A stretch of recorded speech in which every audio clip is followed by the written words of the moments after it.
Google Translate is a free tool that enables you to translate sentences, documents, and even whole websites instantly. But how exactly does it work?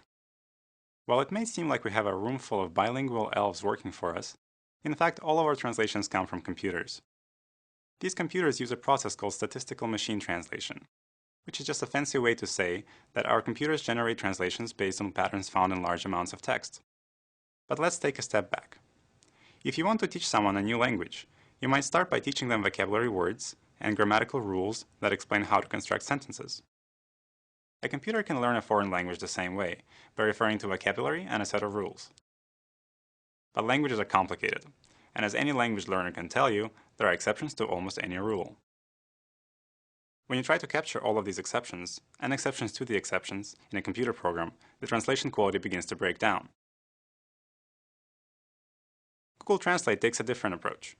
Instead of trying to teach our computers all the rules of a language, we'll let our computers discover the rules for themselves. They do this by analyzing millions and millions of documents that have already been translated by human translators. These translated texts come from books, organizations like the UN, and websites from all around the world. Our computers scan these texts looking for statistically significant patterns.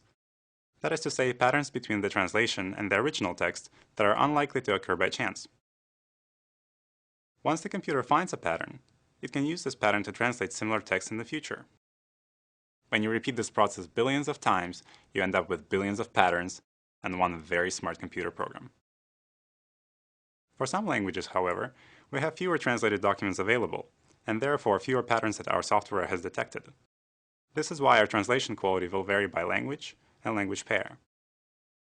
We know our translations aren't always perfect, but by constantly providing new translated texts, we can make our computers smarter and our translations better. So next time you translate a sentence or web page with Google Translate, think about those millions of documents and billions of patterns that ultimately led to your translation. And all of it happening in the blink of an eye. Pretty cool, isn't it? Give it a try at translate.google.com.